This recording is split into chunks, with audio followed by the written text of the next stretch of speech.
Persamaannya QS sama dengan 2 P kurang 3 kurang 6.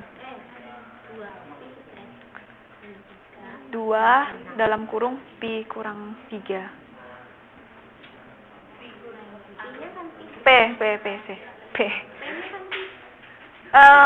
P-nya itu harga awal dikurang 3. Itu pajak yang dikenakan oleh pemerintah. Sehingga kuantitinya oleh produsen dia akan berkurang. Ya. Halo. Yang di belakang.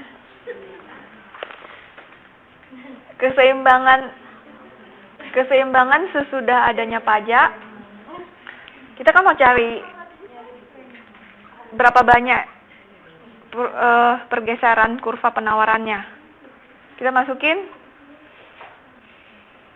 berarti dapat 2 QS sama dengan 2 PS dikurang 2 kali minus 3, minus 6. Minus 6 tambah minus 6 dapat minus 12. Maka tercipta kurva penawaran baru 2 PS kurang 12.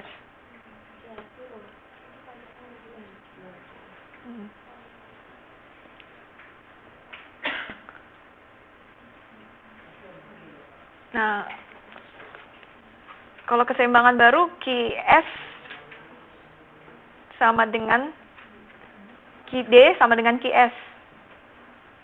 Atau harga permintaan dengan harga penawaran itu sama. Jadi kita tinggal masukin dengan dapatnya persamaan penawaran yang baru, kita tinggal masukin, kita tinggal buat sama dengan fungsi permintaan yang sebelumnya. Karena permintaan kan nggak berubah. Nah, ini yang tadi, ini yang tanda ini. Setelah pajak.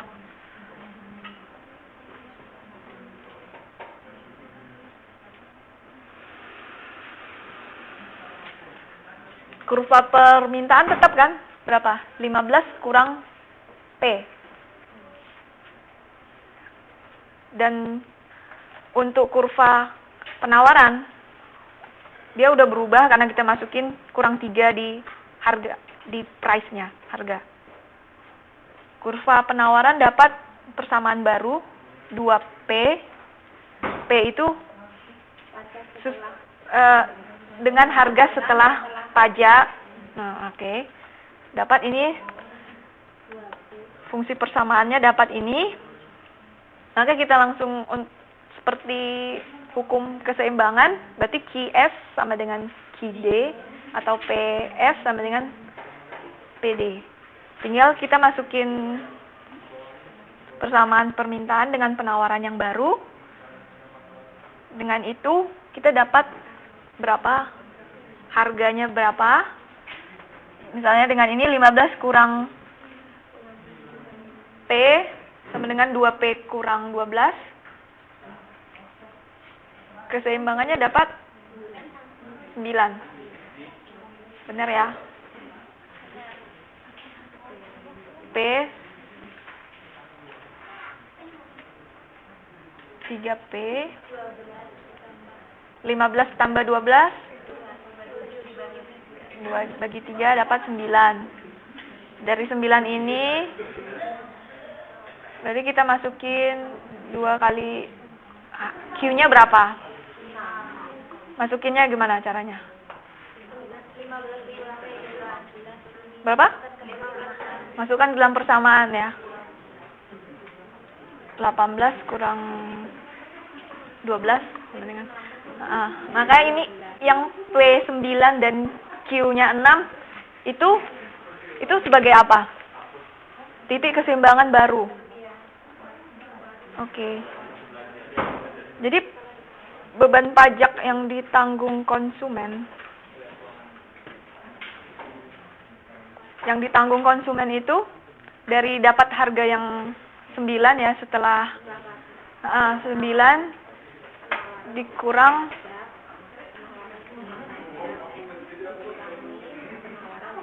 harga sebelum Berarti beban yang ditanggung konsumen itu setiap per unitnya itu Rp2. Nah, kalau produsen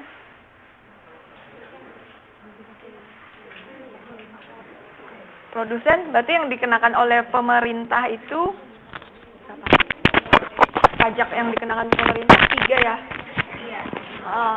Terus yang didapat itu 2. Beban pajak yang ditanggung produsen dapat 2. Maka pajak yang ditanggung produsen, berapa besar pajak yang dari pemerintah? 3. Dikurang berapa besar pajak yang ditanggung konsumen. Nah, itu yang ditanggung oleh produsen. Kalau pemerintah tinggal dapat aja, berarti pajaknya 3. Terus kuantiti produknya berapa, misalnya 100, nah pemerintah dapat itu semua. 3. Ya. Jadi konsumen itu penanggung pajak yang paling besar. Iya. Kok bisa begitu berarti loh, Bu? Nah, itu kan karena konsumen kan kita tinggal. Nah, ini ada contoh lagi. Biasanya dengan diketahui fungsi permintaan, diketahui fungsi penawaran, terus masukin dalam kita masukin titik keseimbangan pasar, itu QS sama dengan QD atau PE sama dengan PD. Ya. Nah, terus kalau pajak berarti yang mempengaruhi itu penawaran ya. Nah, kita kayak nggak ada waktu untuk ngerjain ini. Tapi caranya sama kayak yang tadi ya. Jadi, kurva penawaran dia akan naik ke atas kalau ada pajak. Biasanya kalau di contoh soal disuruh gambar kurvanya juga ya. Titik keseimbangan sebelum pajak, sesudah pajak, terus kurvanya bagaimana. Kurvanya penawaran selalu naik ke atas. Nah, bagaimana dengan subsidi? Subsidi itu kebalikan dari pajak. Subsidi akan menggeser kurva penawaran itu ke bawah.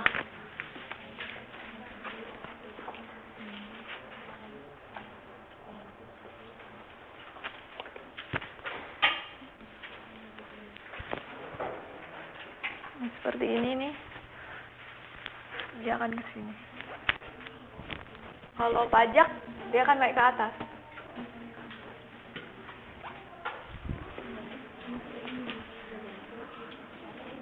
Nah, dalam kasus harga BBM, pemerintah mensubsidi supaya konsumen bisa membeli minyak dengan harga yang lebih rendah dari harga sebenarnya. Harga jualnya lebih rendah. Dan kurva penawaran otomatis kuantiti yang ditawarkan oleh produsen makin banyak. Benar tidak? Benar.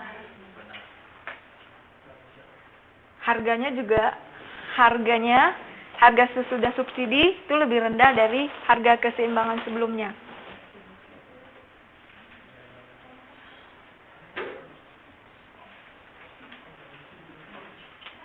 Price A tambah BQ dikurang S.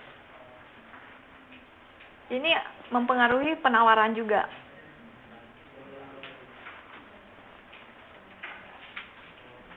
Nah, subsidi yang dinikmati oleh konsumen, harga keseimbangan tanpa subsidi dengan harga keseimbangan setelah subsidi. Berarti biasanya kalau subsidi BBM berapa? Nggak tahu. Kalau perbedaannya 4.000, Bu. Nah. Untuk produsen menikmati subsidi nggak? Ada ya. Selisih antara subsidi per unit